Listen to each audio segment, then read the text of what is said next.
Hello Taurus, welcome to Guruma Hindi tarot. और ये reading है 11 अक्टूबर से लेके 17 अक्टूबर तक की। तो चलिए आगे बढ़ते हैं और देखते हैं और क्या मैसेजेस है आपके लिए। Messages for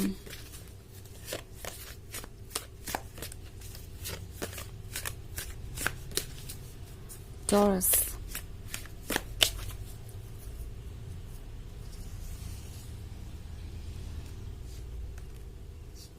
Fortune's Wheel, Five of Knives, Princess of Skulls, Nine of Scepters, and Nine of Skulls. Okay.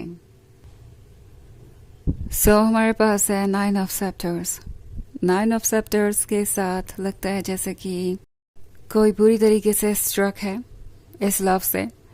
ये लव कुछ ऐसा है जो इन्होंने कभी एक्सपीरियंस नहीं किया, बस सुना ही था इसके बारे में। एंड ऑफन सोचा करते थे ये कि कोई इतना किसी के बारे में कैसे सोच सकता है दिन भर, कैसे कोई किसी का इतना बड़ा दीवाना हो सकता है, या यूँ कहो कि कैसे कोई इतना ज़्यादा किसी पे फोकस्ड हो सकता है। बट अब वो देख रहे हैं कि वो खुद ही एक तरीके से इस रिलेशनशिप में वो खुद ही वो क्रेजी लवर बन गए हैं जिसके बारे में वो सोचा करते थे, जिस पे उन्हें बिलीव नहीं था। उन्हें नहीं लगता था कि वो कभी किसी के प्यार में इतना भी गुम हो सकते हैं। बट अब चीज़ें बदल गई हैं। इस पर्सन को पता ही नहीं चला कि कब वो इतने बदल गए। अब वो खुद को देखते हैं तो सोचते हैं कि क्या ये वही पर्सन है, क्योंकि प्रिंस ऑफ स्कल्स हुआ करते थे ये। बहुत प्रैक्टिकल, बहुत ज़्यादा स्मार्ट, हर चीज़ को सोच समझ के हैंडल करने वाले एंड हर किसी को जज करने वाले। बट आपके केस में ये सारी चीज़ें फेल हो गई। चाहे उन्होंने जितना भी सोचा कि उन्हें आपकी तरफ इतना अट्रैक्टेड नहीं होना चाहिए, काम नहीं आया। उनके थॉट्स उनके कंट्रोल में नहीं है, उनका हार्ट उनके कंट्रोल में नहीं है। सो ये जो फायर है वो एक तरीके से इस पर्सन को एक नई लाइफ दे रही है। एंड शुरुआत में ये बहुत ओवरवेलमिंग था, इससे वो डर गए थे। उन्हें लग रहा था कि अगर वो किसी को इतना प्यार करेंगे तो वो पर्सन तो उनका मास्टर बन जाएगा, उन्हें कंट्रोल करेगा, बिकॉज वो इतने हेल्पलेस हो जाएंगे कि वो आपसे दूर जा ही नहीं पाएंगे। तो उनके पास कोई चॉइस नहीं बचेगी सिवाय इसके कि वो आपकी बातों को सुने और आपको फॉलो करें। और अब ये पर्सन ये महसूस कर रहा है कि उनके पास वैसे भी कोई चॉइस नहीं है। ओके, जो होना था वो ऑलरेडी हो चुका है। वो आपके लिए बहुत स्ट्रॉन्ग फीलिंग्स ऑलरेडी डेवलप कर चुके हैं। नाउ नाइन ऑफ स्कल्स का कार्य तो बहुत सारे ड्रीम्स हैं इनके। ओके, वो ड्रीम्स जो ये आपके साथ पूरा करना चाहते हैं। इन्होंने बहुत सारे सपने देख रखे हैं, मगर उन सपनों को कैसे फुलफिल करना है इसके बारे में अभी उनके पास कोई प्लान नहीं है। ओके, फाइव ऑफ नाइफ्स के साथ मे बी ये पर्सन काफ़ी इनसिक्योर है, किसी पास्ट के एक्सपीरियंस की वजह से थोड़ा सा डरा हुआ भी है। कुछ इनके थॉट्स भी हैं नेगेटिव या ओवर थिंकिंग कर रहे हैं, जिसकी वजह से ये आगे नहीं बढ़ पा रहे हैं। ओके, ये जो डार्क शेडो आप यहाँ देख रहे हैं वो उनके शेडो साइड को शो कर रहा है, जो कि इस वक्त उन्हें रोक रहा है। मे बी इनका रिलेशनशिप पास्ट में वर्क नहीं कर पाया क्योंकि किसी ने इनका दिल तोड़ दिया, इनके लव को रेसिप्रोकेट नहीं किया। दूसरी तरफ ये भी इनसिक्योरिटी है कि इतना ज़्यादा प्यार में होना क्या ठीक है उनके मेंटल वेलबींग के लिए। कैसा रहेगा ये बाद में। अभी तो उन्हें सब कुछ अच्छा लग रहा है, वो हील्ड महसूस कर रहे हैं, उन्हें एक अलग ही दुनिया दिखाई दे रही है। वो जितना ज़्यादा आपके बारे में सोचते हैं उतना ज़्यादा खुश रहते हैं। फैंटेसीज एक अलग ही दुनिया है और उसमें ये पर्सन बहुत इन्जॉय कर रहा है। इस लाइफ को एक तरीके से बेहतर बना दिया आपने सिर्फ उनकी ज़िंदगी में आके। एंड वो सोच रहे हैं कि क्या आगे भी ऐसा ही चलेगा, कहीं ऐसा ना हो कि वो इतने सपने सजाएं, इतना ज़्यादा इन्वॉल्व हो जाए आपके साथ, इतना ज़्यादा क्लोज आ जाए, उसके बाद फिर उनका दिल टूटे और फिर से उन्हें वही सब वर्क करना पड़े। तो ये बातें इस पर्सन को डरा रही है। ऑल्सो व्हील ऑफ फॉर्च्यून के साथ ये पर्सन सोच रहा है कि वो क्या कर सकते हैं और क्या नहीं। ओके, ये वेट कर रहे हैं किसी सही वक्त का। आई थिंक ये पर्सन देखना चाहता है कि आप कौन है और ज़्यादा जानना चाहता है आपको, बिकॉज ज़्यादातर लोगों के केस में ये एक शुरुआती फेज़ हो सकता है और इस पर्सन को लगता है कि उन्हें अभी वेट करना चाहिए। अच्छा होगा कि वो थोड़ा सा आपको और जान लें। हालांकि वो वेट तो नहीं करना चाहते क्योंकि आप ऑलरेडी उनके नज़र में परफेक्ट हैं, आप गॉर्जियस हैं, आप डेडिकेटेड हैं, एंड आपके जैसा कोई पर्सन उनके लाइफ में पहले कभी आया ही नहीं।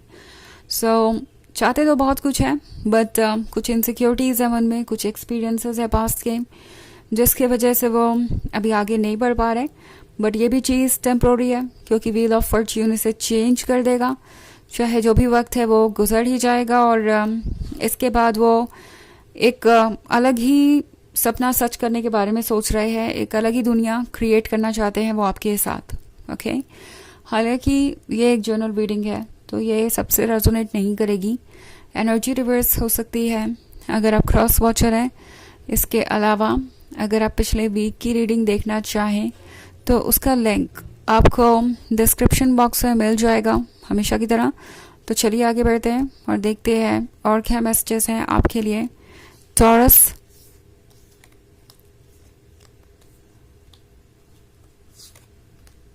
S of Graves, 4 of scepters, ace of scepters, 3 of graves, and the lovers. Okay. The lovers के कार्ड के साथ ये पर्सन पूरी तरीके से लॉस्ट है आपके ही थॉट्स में। इन्हें आपके क्लोज आना है, हर वक्त आपके बारे में सोचते रहते हैं, आपके बारे में सोचना ही इन्हें एक तरीके से हेवन में ले जाता है। अपने प्रॉब्लम से ये दूर हो जाते हैं और लाइफ के ब्यूटीफुल साइड को भी देख पाते हैं, बिकॉज शायद इन्होंने इस बात पे ट्रस्ट करना बंद कर दिया था कि लाइफ अच्छी भी हो सकती है, लाइफ में कोई एक्साइटमेंट भी हो सकती है, लाइफ में कुछ पॉजिटिव भी हो सकता है। बट फाइनली उनका टाइम आया है और उन्हें लगता है कि उन्हें इस ब्लेसिंग को जाने नहीं देना चाहिए। एस ऑफ सेक्टर्स के साथ ये पर्सन इस अपॉर्चुनिटी को बिल्कुल भी नहीं गंवाना चाहता। आप उनके लिए परफेक्ट हैं। ऑल्सो एस ऑफ ग्रेव्स है तो डेफिनेटली इस पर्सन को पता है कि आप इमोशनली बहुत डीप हैं, आप उन लोगों में से हैं जो एक लॉयल लवर साबित होंगे। But at the same time अभी भी इनके अंदर कॉन्फिडेंस नहीं है। और 3 of ग्रेव्स के साथ पॉसिबली ये पर्सन अभी कोई स्टेप नहीं ले रहा। आपको लग रहा है कि ये दूसरों में ही इंटरेस्टेड है या दूसरों के ज़्यादा क्लोज है, या मे बी आपको लगता है कि आप उनके लिए बस दूसरों की तरह ही एक फ्रेंड है या एक ऑप्शन है या कुछ और। बट ऐसा नहीं है। ये पर्सन चाहे जितना भी दूसरों के क्लोज नज़र आए या आपके बारे में सोचना नहीं बंद कर पाते। एंड मोस्ट इम्पॉर्टेंट थिंग जो यहाँ पे मैं देख रही हूँ वो ये कि ये पर्सन आपसे अपने आप को दूर ले जाने की कोशिश कर रहा है। ओके, क्योंकि उन्हें नहीं लगता कि इतना आपके बारे में सोचना ठीक है, इतना आपसे एडिक्टेड होना ठीक है।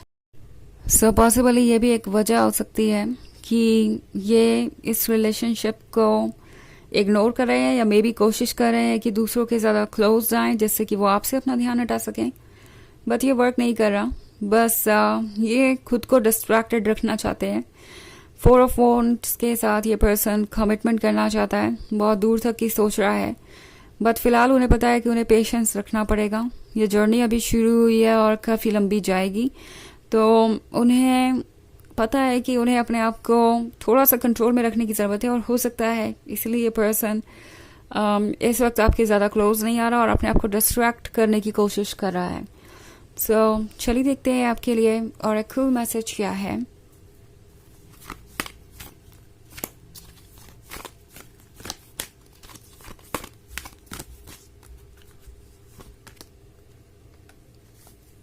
Faith, humanity and benevolence.